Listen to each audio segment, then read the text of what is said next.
प्यारे बच्चों नमस्कार। आज हम अपना नया टॉपिक शुरू कर रहे हैं जो है दो चरों वाले रैखिक समीकरण। तो इस चैप्टर को शुरू करने से पहले हम थोड़ा सा पीछे का रिवाइज करते हैं जो आपने अब तक पढ़ा है 7th में 8th में। एक चर वाला रैखिक समीकरण, एक चर वाला रैखिक समीकरण।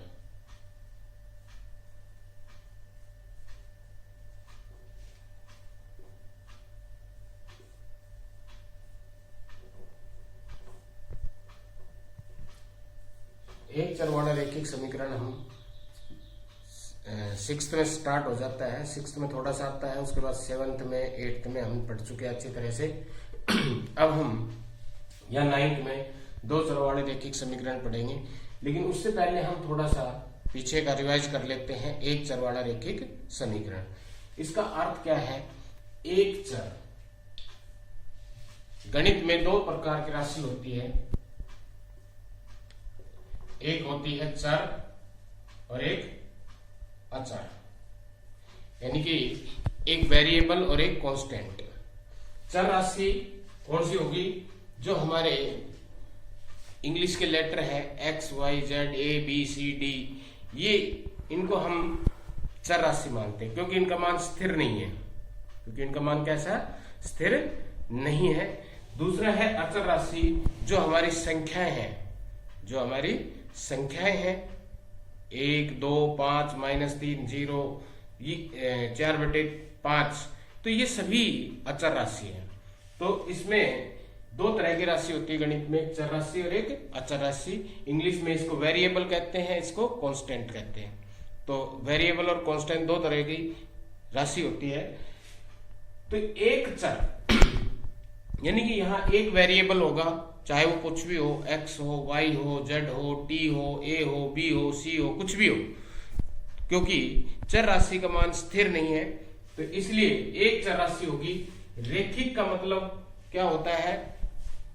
उस जो चर राशि उस समीकरण में आई है उसकी पावर 1 होगी। उसकी पावर कितनी होगी? 1। उसकी घात कितनी होगी? 1।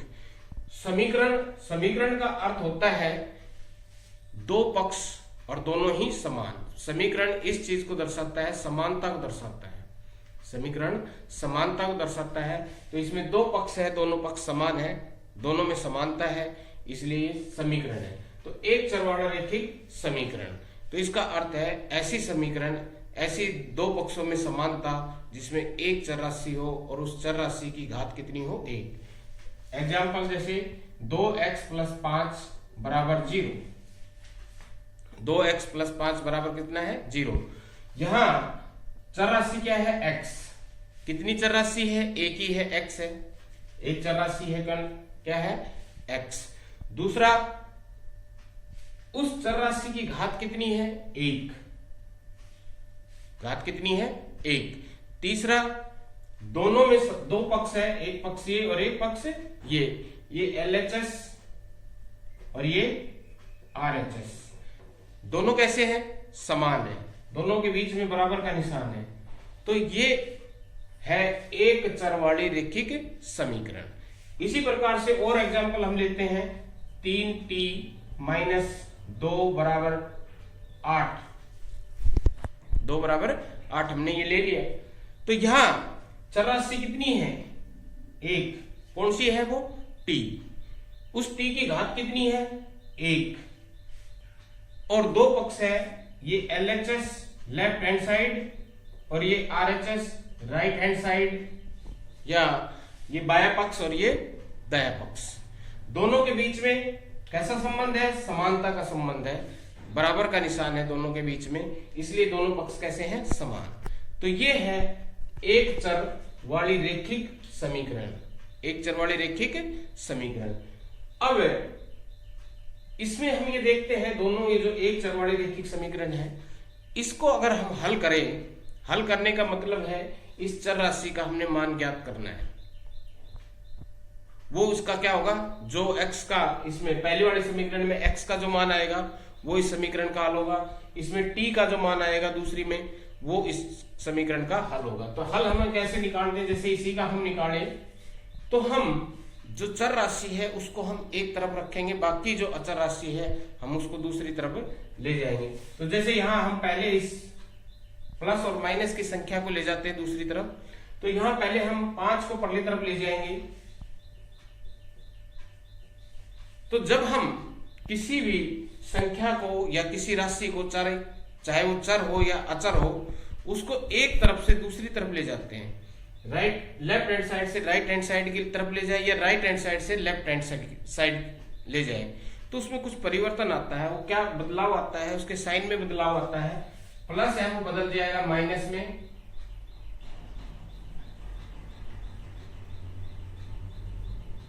माइनस हो जाएगा, माइनस बदलकर प्लस हो जाएगा, और मल्टीप्लिकेशन गुणा बदल करके भाग हो जाएगा, और भाग बदल करके गुणा में।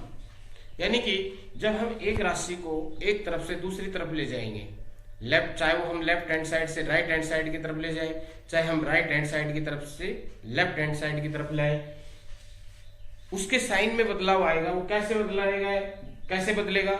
प्लस है वो बदलकर माइनस हो जाएगा, माइनस है वो बदल करके प्लस हो जाएगा, गुणा है वो बदलकर भाग हो जाएगा, और भाग है वो बदल करके गुणा हो जाएगा। तो यहां इसमें हम इस 5 को परली तरफ ले जा रहे हैं, तो ये कैसा हो जाएगा? माइनस का 5, प्लस की जगह क्या हो जाएगा? माइनस का 5 हो जाएगा। अब फिर हम इस 2 को परली तरफ ले जाएंगे, क्योंकि हमें चर राशि का मान ज्ञात करना है। सिर्फ इधर हमने चर राशि को रखना है, बाकी को अचर राशि को दूसरी तरफ ले जाना है। तो x बराबर होगा -5, और ये 2 इधर आकर के गुणा में है, तो इसका गुणा का साइन किसमें बदलेगा? भाग में, और भाग का अर्थ होता है बटे में। तो 5x का मान कितना आ गया? -5/2। और ये एक यूनिक यानी कि अद्वितीय मान है, अद्वितीय मान है, यूनिक है, अद्वितीय, यूनिक है। इस समीकरण में x का मान -5/2 के अलावा और कोई मान नहीं हो सकता। इसी तरह अगर हम इस समीकरण को हल करें, तो पहले हम इस -2 को इधर ले जाएंगे, तो ये होगा 3t बराबर 8, माइनस है दूसरी तरफ जाकर के किसमें बदलेगा? प्लस में, तो प्लस के 2 हो गया, 3t बराबर कितने हो गए? 8 और 2 10। अब हम इस 3 को परली तरफ ले जाएंगे, और इस 3 को परली तरफ ले जाएंगे, तो ये 10, ये t और 3 के बीच में कैसा साइन है? गुणा का साइन है, गुणा का निशान है, और गुणा है वो परली तरफ जाकर के किस में बदल जाएगा? भाग में, तो 10/3। तो यहाँ t की वैल्यू जो है, t का मान जो है वो कितना है? 10/3।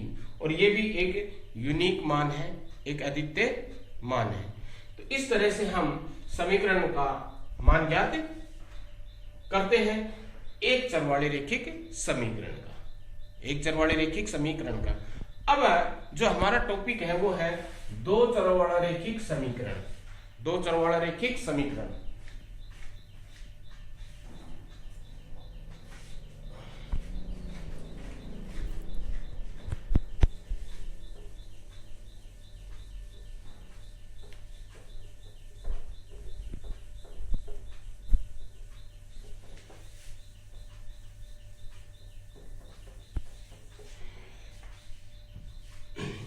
इसमें 2 चर राशि होगी, कितनी होगी? 2 चर होंगे।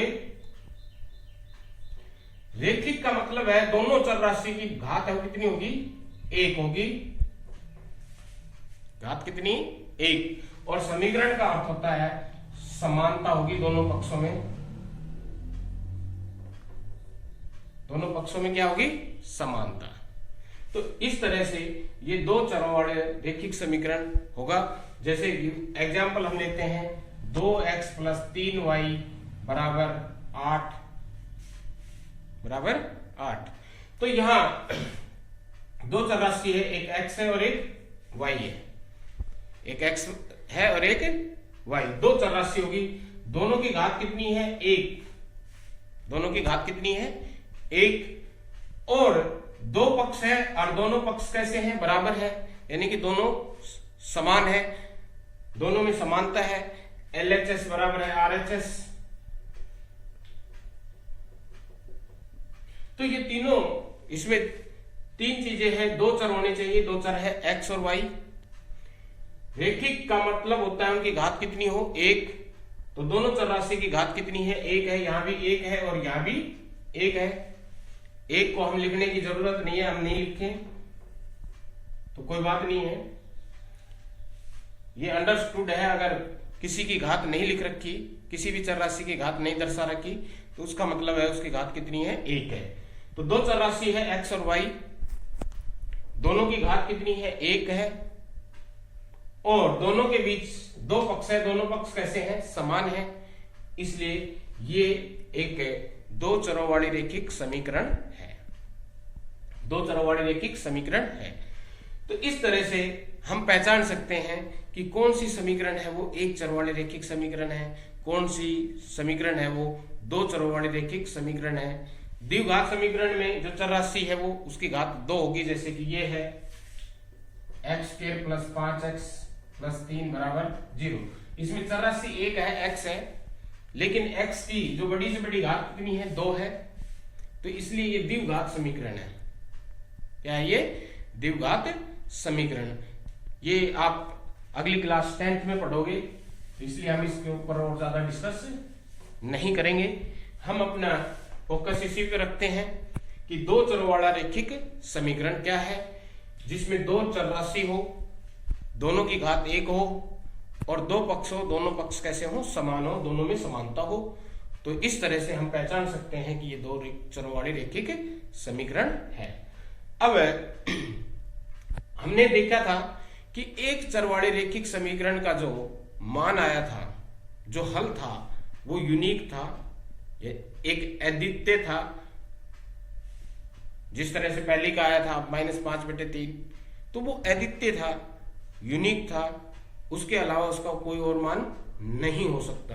तो क्या ऐसा इसमें भी है, एक दो चरों वाली रैखिक समीकरण के जो मान है वो भी यूनिक होते हैं, कि यहाँ x का और y का, क्योंकि दो चर राशि है, दोनों का कुछ ना कुछ मान होगा, क्या दोनों का मान है वो अद्वितीय यानी कि यूनिक है।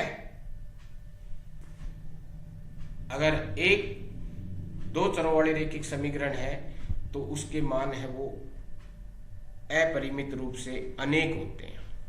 यहां अगर हम इसका मान निकालें तो x और y के मान अपरिमित रूप से अनेक होंगे।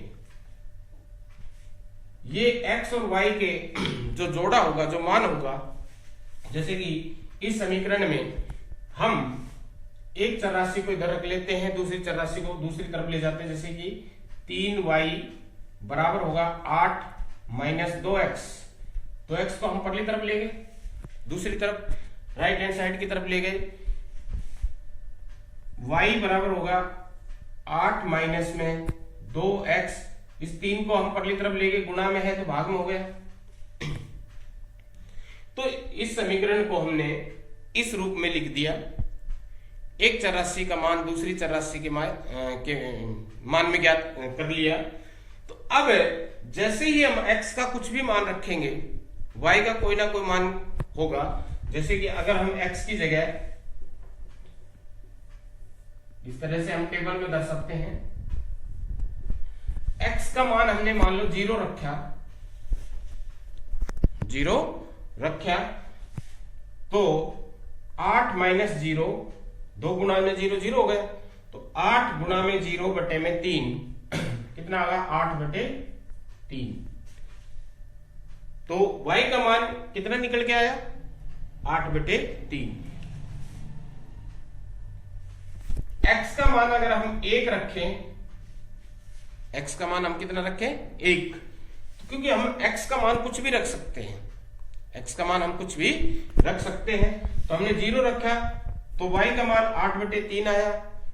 1 रखा तो कितना आएगा, 8 - 2 गुणा में 1/3, यानी कि 8 में 2 गया 6, 6/3 2। तो y का मान कितना आ जाएगा, 2। y का मान कितना आ जाएगा, 2। 1 रखा तो 2 आया। इसी तरह से -1 रखें, कुछ भी रख सकते हैं, -1 रखा तो ये होगा 8 - 2 गुणा में -1/3। तो 8 माइनस और माइनस गुणा होकर क्या होता है प्लस, 2 एकम 2 और बटे में 3। तो इस तरह से 8 और 2 कितने हो गए 10 बटे 3। तो -1 पे इसकी y की वैल्यू आई 10 बटे 3।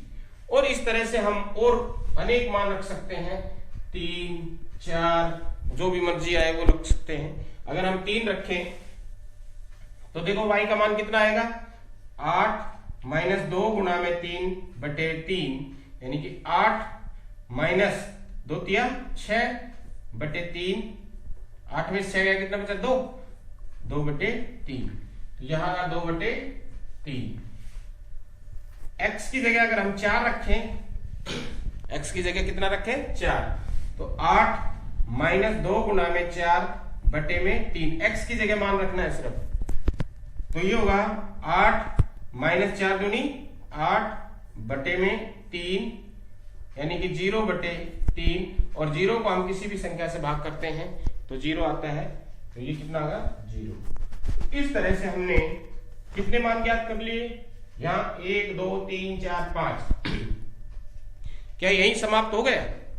नहीं, हम x के कितने भी मान रख सकते हैं, चाहे वो प्राकृत संख्या है, चाहे वो पूर्ण संख्या है, चाहे पूर्णांक है, चाहे परिमेय संख्या है, चाहे अपरिमेय संख्या है। जो भी हम x का मान रखेंगे उससे y की एक वैल्यू अवश्य प्राप्त होगी। तो इस तरह से ये जो जोड़े हैं x 0 y 8 बटे 3 इस समीकरण का एक हल है। इसी प्रकार 1 और 2 वो भी इस समीकरण का हल है। -1 10 बटे 3 वो भी इस समीकरण का हल है। 3 और 2 बटे 3 ये भी इस समीकरण का हल है। और 4 और 0 ये भी इस समीकरण का हल है। कैसे है? अगर इस समीकरण में ये समीकरण है 2x प्लस 3y बराबर 8, अगर x की जगह हम 0 और y की जगह 8 बटे 3 रखें इस साइड में, लेफ्ट हैंड साइड में, तो वो राइट हैंड साइड के बराबर आएगा, राइट हैंड साइड के बराबर आएगा। और अगर वो राइट हैंड साइड के बराबर आता है तो इसका मतलब है वो इस समीकरण का हल है।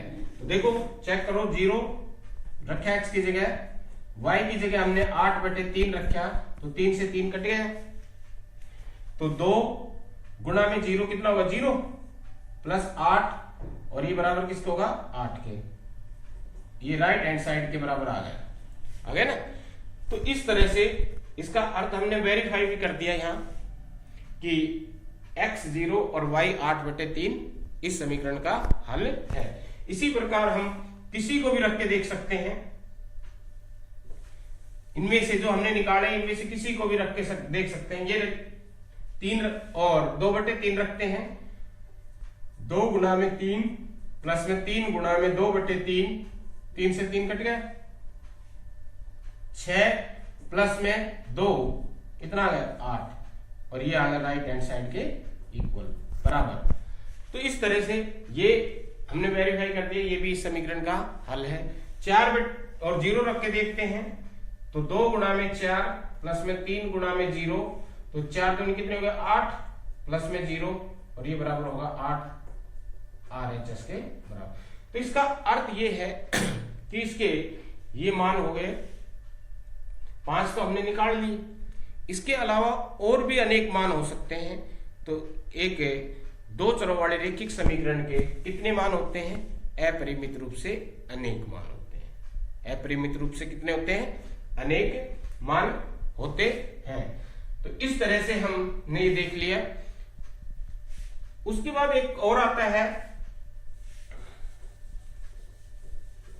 हमने ये देखा कि एक द्विघात समीकरण के एक 2 चरों वाले रैखिक समीकरण के अनेक मान होते हैं। एक और आता है कंपेयर करना। एक जो 2 चरों वाले रैखिक समीकरण है उसको का स्टैंडर्ड वो जो रूप हम ये देखते हैं, ax प्लस में by प्लस c बराबर 0, ये इसका मानक रूप मानते हैं हम एक 2 चरों वाले रैखिक समीकरण का। एक ये आता है, दूसरा हमने कोई समीकरण दे दी और उसमें हमने इसके साथ तुलना करके, उसकी इसके साथ तुलना करके, इस समीकरण की तुलना करके हम ए बी और सी का मान ज्ञात करें। जैसे कि दूसरी एक और समीकरण हमारे पास है 3x प्लस में 2y बराबर -9। तो सबसे पहले जब हम इस समीकरण से इसकी तुलना करें, इसको कंपेयर करें, तो इसी रूप में आना चाहिए, यानी कि बराबर के दूसरी तरफ राइट हैंड साइड की तरफ 0 आना चाहिए। और 0 लाने के लिए हम पहले इसको इधर ले आएंगे, 3x प्लस में 2y, ये राइट हैंड साइड से लेफ्ट हैंड साइड में आएगा तो ये माइनस का किसका हो जाएगा, प्लस का। अब ये दोनों एक ही रूप में आ गई दोनों समीकरण। अब हम इसकी तुलना करें तो a क्या है, x का गुणांक, a क्या है, x का गुणांक। तो इस समीकरण में x का गुणांक कितना है, 3, तो a बराबर यहां कितना आगा, 3। a किसके बराबर आगा, 3 के बराबर। b y का गुणांक है और यहां y का गुणांक कितना है, 2, तो b बराबर किसके हो गया, 2 के। c क्या है, कांस्टेंट है, स्थिरांक है, तो यहां कितना है, 9, कांस्टेंट यहां कितना है, 9, तो c बराबर कितना आ गया, 9। तो इस तरह से हम किसी भी दो चरों वाले रैखिक समीकरण को इस मानक समीकरण के साथ कंपेयर कर सकते हैं, तुलना कर सकते हैं, और तुलना करके हम x y के गुणांक और जो कांस्टेंट है उसको प्राप्त कर सकते हैं। और देखो एक और समीकरण ले लेते हैं हम एग्जाम्पल के तौर पर कि 5x माइनस 3y माइनस 7 बराबर 0। अब यहां ये दोनों समीकरण उसी रूप में है, सेम रूप में है, बराबर के दूसरी तरफ राइट हैंड साइड की तरफ 0 है। तो अब हम तुलना करें इसकी, तो a है x का गुणांक, तो यहां x का गुणांक कितना है, 5, तो a बराबर कितना आगा, 5। b y का गुणांक है, यहां b का गुणांक क्या है, यहां अक्सर बच्चे थोड़ी सी गलती कर जाते हैं। क्या गलती करते हैं, ये माइनस साइन को छोड़ देते हैं, साइन की तरफ ध्यान नहीं देते, चिन्ह की तरफ ध्यान नहीं देते, जबकि चिन्ह की तरफ ध्यान देना बहुत जरूरी है। तो यहाँ y का गुणांक b है, यहाँ y का गुणांक कितना है, -3, तो b है वो -3 है, b है वो -3 है। और c कितना है यहाँ, -7, c -7 है। और अगर मान लो बाई चांस इस समीकरण में ये पद नहीं होता,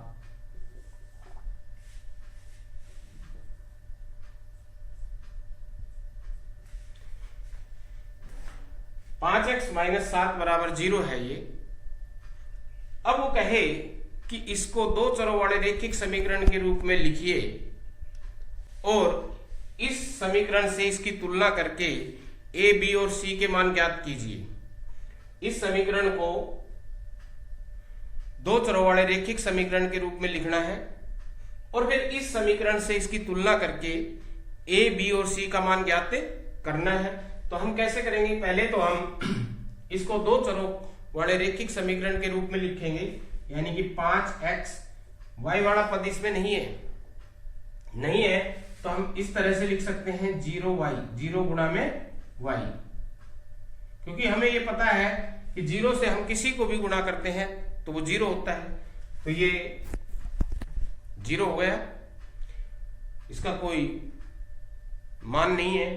लेकिन अब ये समीकरण जो बनी, ये दो चरों वाले रैखिक समीकरण बन गई। दो चरों वाले क्या बन गई, रैखिक समीकरण।